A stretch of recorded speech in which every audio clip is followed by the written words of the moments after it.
Good evening. Take a seat. Go ahead. Thank you all for coming to this presidential plenary.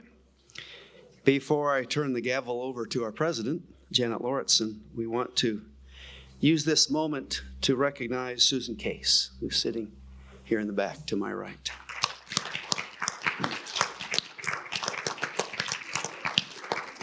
Susan has been with us for 16 years as our deputy director. This will be her last meeting. She is now stepping down as our deputy director at the end of the year and is moving on into retirement. She will be working with us, though, for another year as our consigliere. Thank goodness. ASC has certainly grown and developed under her efforts and leadership, as has the field of criminology nationally and internationally. It has been my distinct pleasure to work closely with Susan. And I, as well as all others who have had that opportunity to work with her, know full well this was more than a job for her. Susan jumped into this role as deputy director with both feet, as well as with her whole heart and soul. She has been more than devoted to ASC as an organization and to the interests and needs of individuals. She is the quintessential model of dedication, intrinsic commitment, and caring. Susan is a joy to be with and to work with. I will miss her very much. And not just as our deputy director, but as my friend. Thank you, Susan, for all you have done for ASC, for the field of criminology, and for all you have meant to me and to all of us. Susan Case.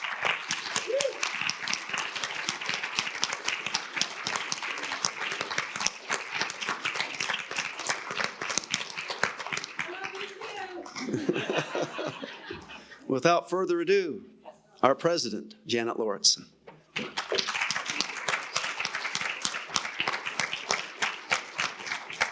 Thank you, Chris. I'm sure that made Susan miserable. Good evening, everyone, and thank you for coming to the presentation of the ASC's President's Award for Distinguished Contributions to Justice and to the ASC Presidential Address. As Chris mentioned, my name's Janet Lauritsen, and this is my final official activity as president of the ASC. And before we begin, I'd like to make a few quick thanks to some people who've been enormous help to me over the past 2 years in this role. First is Chris Eskridge and the entire staff of the ASC office. They are the ones who make this meeting happen and run so smoothly. And in addition to Susan Case, I'd also like to mention Sheena Hensley, Kelly Vance, and Nicole Calderon. It was a great staff.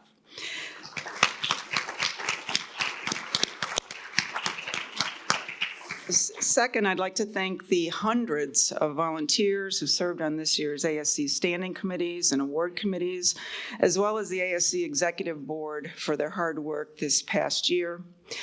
And third, I really want to thank Stephanie DiPietro and Bianca Bersani for their work as program co-chairs for this year's meeting. I tried to warn them about how much work it would be, but they enthusiastically agreed to do so anyway.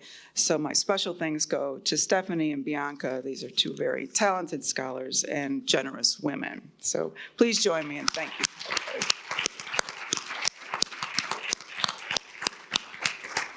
Okay.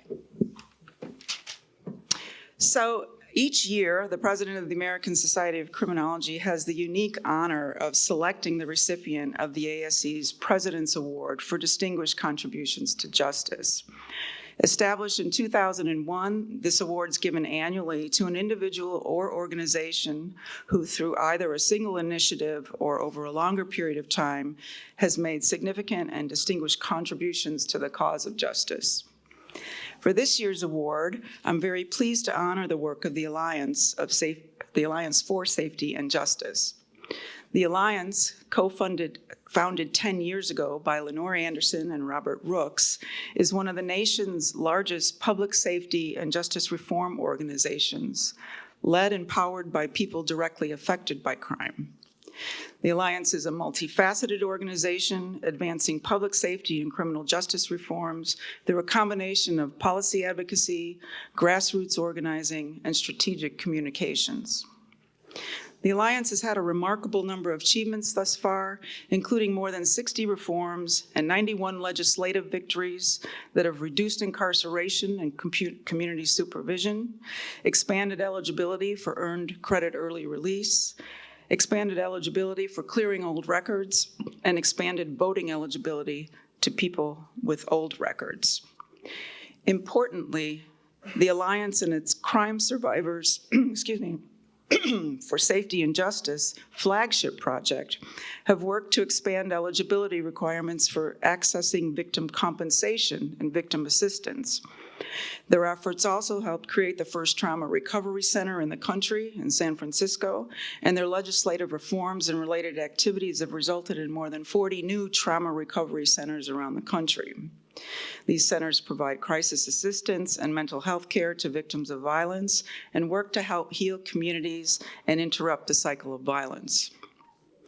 The work of the Alliance for Safety and Justice is expansive and highly effective, and I encourage the members of the ASC to explore their website for many of the invaluable resources that it provides for community organizing and action and for persons affected by crime.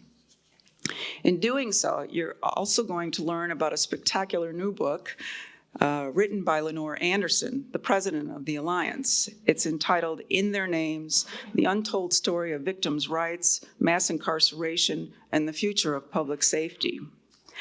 Ms. Anderson tells the critically important story of how mass incarceration and other punitive shifts in the United States were justified in the name of victim safety, and she provides a clear-eyed assessment of how that promise has failed victims in many ways. The book carefully and convincingly details several key solutions that will help bring more justice to harmed people, including the right to trauma recovery, better prevention and public safety investments, and new ways for thinking about justice. I cannot recommend this book highly enough. It is highly informed and well-sourced and will resonate with many audience, including academics, but much more importantly, policymakers, reformers, and the public. Proceeds from their book, which is published by the New Press and available here at the ASC meeting, will benefit the Alliance for Safety and Justice.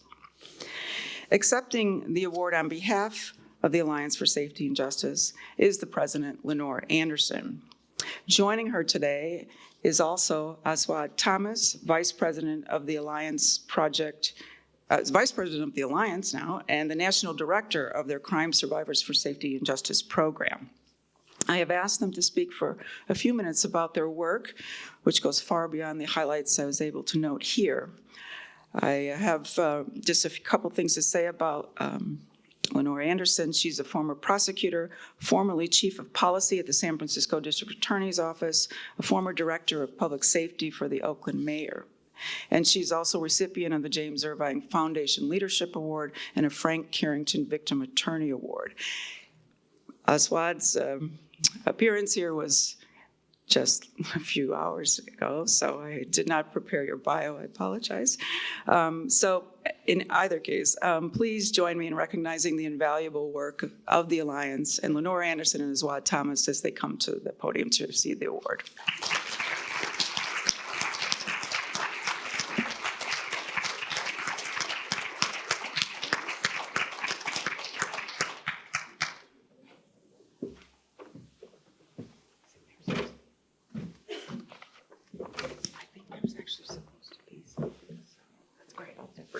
Thank you.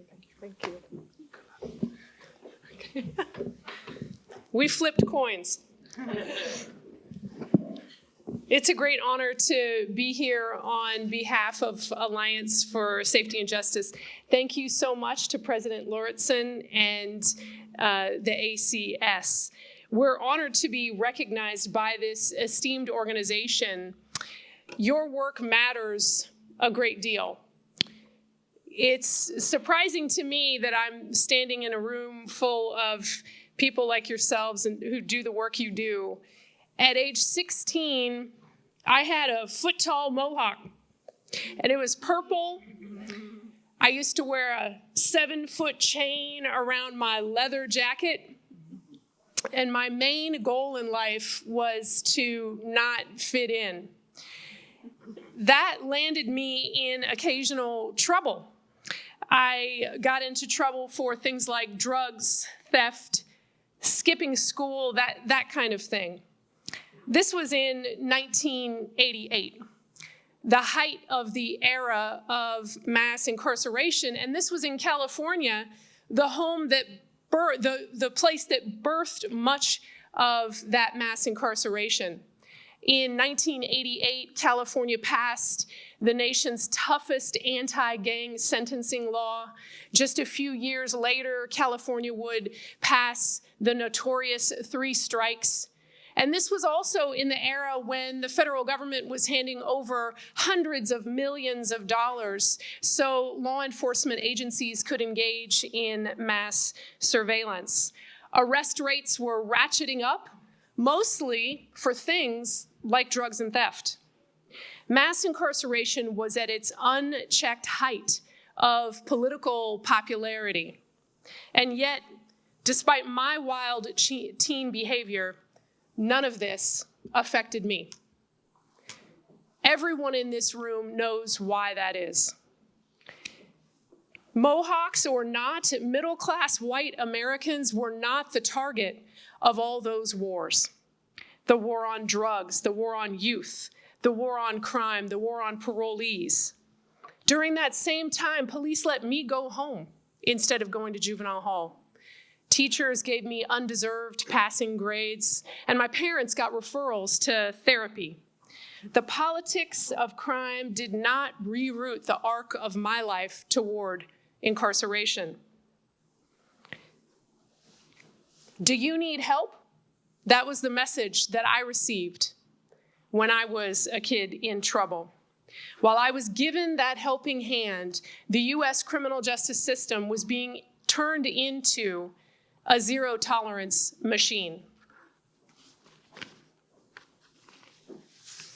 This machine was being built because in the 80s and 90s, law and order politicians aligned with victims' rights groups and created an unstoppable political force. Politicians waxed poetically about the overlooked victims and the need for safety. They made sentences longer. It made it more difficult for people to be released. They eliminated prison amenities. In less than 30 years, the law and order victims' rights movement won the passage of more than 32,000 laws, allegedly designed to protect victims and stop crime. You all know better than most the practical impacts of this era. Extreme incarceration and mass surveillance focused on communities of color led to extreme racial disparities and near permanent economic exclusion for people with old records. There's another impact of this era that we have to talk about. Despite all the political attention and shock, there was a shocking lack of concern for victims of crime. Bureaucracies won big in this era, and overlooked victims remained unhelped. Let's just look at the facts. 1 in 4 Americans will be a victim of crime in their lifetime. The vast majority of this will be victims of violent crime. Crime is ubiquitous, but the impact of who experiences the most and who experiences it repeatedly is grossly concentrated. Low-income communities, communities of color, LGBT communities, immigrant victims, people with disabilities, people with records.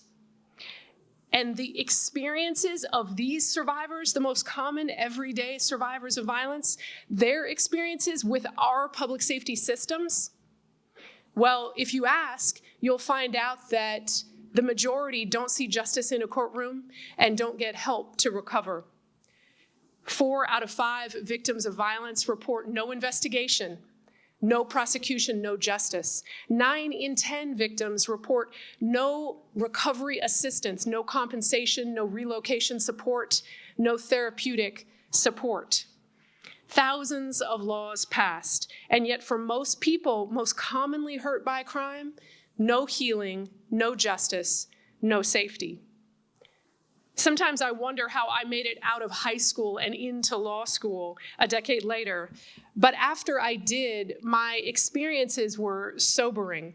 I sat in juvenile court with mothers whose children, most of all of which were low-income kids of color, were facing years behind bars and already had long arrest records by their early teens, most of the time for doing things that I used to do. The war against some in the name of safety didn't sit right with me. So I joined with leaders across the country to help advocate for change to crime policy. Alliance for Safety and Justice has championed reforms across the country that are now reducing incarceration, expanding record clearance, making victim compensation more accessible, and building trauma recovery programs. Our Vice President, Aswad Thomas, who's here tonight, he's organized more than 300,000 members and engaged in training for advocacy, activism, and leadership development. We're taking busloads of people into state capitals to sit down with legislators and propose reforms that help both victims of crime as well as people who are convicted. We're taking money out of prisons and putting it into prevention. And we've had some good success. The criminal justice reform movement across the country in the last decade has made a lot of progress toward reversing mass incarceration. But if you turned on the TV this election cycle, you'll know that a lot of that progress is at risk of being reversed. American politicians spent more than $40 million this election cycle pushing messages about tough on crime and fomenting hysteria around crime. Campaign ads calling politicians who supported justice reform, quote, siding with the criminals, and blaming crime on justice reforms like bail reform, clemency, sentencing reform, and police reform.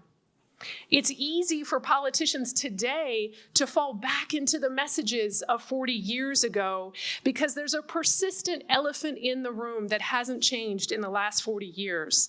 And the elephant in the room is this notion that law and order was built to protect victims of crime. We have to be careful. We hear this from politicians across the country when we're in state houses proposing reforms.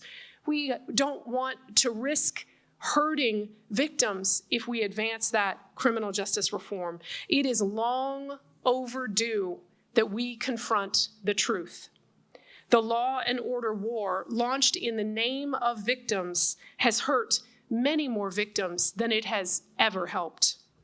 The law and order political agenda built up the money and the power of the justice system, but this is the very system that has never offered real protection or help to most people hurt by crime and violence. The U.S. criminal justice system does not now, nor has it ever, protected all victims equally. There's a generations-old hierarchy of harm built into the bones of American criminal justice. It's a hierarchy of whose harm matters and whose harm does not, of whose harm is worthy of attention from the criminal justice system and who remains invisible. There's the lack of investigation and the lack of compensation that I mentioned. That's commonplace. But there are also a lot more sinister ways that the most common victims of crime experience criminal justice. In New Orleans, in 2017, prosecutors were exposed for arresting victims of crime, allegedly to compel their testimony in court. In just 5 years, they arrested 150 victims. These were victims of shootings who were too scared to testify for fear of retaliation, victims of domestic violence, victims of human trafficking. And New Orleans wasn't the only city engaging in this. While the victims being jailed across the country suffered different experiences of harm, the universal theme in who was being jailed is that they were all low-income people of color. In Cleveland, Ohio, the police department for decades was sitting on tens of thousands of untested rape kits while drastically increasing arrests of Clevelanders of color, mostly for drugs. One rape survivor, Vanessa, she tried to report her rape only to be arrested for drug possession. It wasn't until a year and a half after her first attempt to report that the perpetrator was stopped. For decades, in city after city, while rape kits went untested, homicides went unsolved, drug arrests, mostly of people of color, became the largest percentage of criminal justice activity. And worse than disregard, many other victims who have been overlooked have also been criminalized. Kids of color being placed in handcuffs while they lay bleeding on the sidewalk. Women of color, victims of domestic violence and trafficking, sentenced to prison for defending themselves when no one else would. The hierarchy of harm has taken many forms over the generations, but its pervasive presence in determining who has a right to safety in this country and who does not has never gone away. So when law and order politicians are on our televisions today talking about protecting victims, who are they really trying to protect? Despite the failed politics of crime, both then and again today, there's a lot of reason for hope. There's a new safety movement across the country led by the very people that the justice system has failed to protect. Formerly incarcerated leaders are building reentry programs and providing a lifeline of support to literally millions of people. People who've been both hurt by gun violence and participated in gun violence are now community interventionists, preventing conflict and supporting youth, bringing peace to neighborhoods across the country. Survivor leaders are building trauma recovery centers to help victims who don't get help by the traditional justice system. Alliance for Safety and Justice is very proud to be a part of this new safety movement. As we bring people together across the country and advocate to replace mass incarceration with shared safety, what we learn anew every day is that safety doesn't look or feel very much like what the politicians tell us. It's not about easy political slogans or handing money over to the justice system. Safety looks like dignity. It looks like seeing people and asking, do you need help?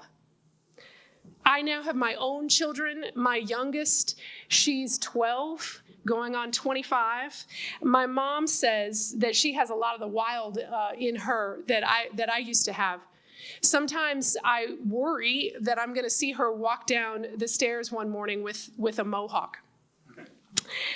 So I wonder to myself, if that happens, or if it doesn't, will she be safe? Will she be protected from harm? If we can join together, advocates, organizers, data experts, criminologists, academics, if we can all join together and finally convince lawmakers to reject the myth that law and order will ever really deliver safety, and convince them instead to follow the leaders at the community level who are building real safety from the ground up, I think she will be safe. Thank you so much for honoring us tonight. It's a great pleasure to be here. If you'd like copies of the book, we have a few extras, and Aswad and I will be in the back to hand them to you. Thanks. Thank you so much.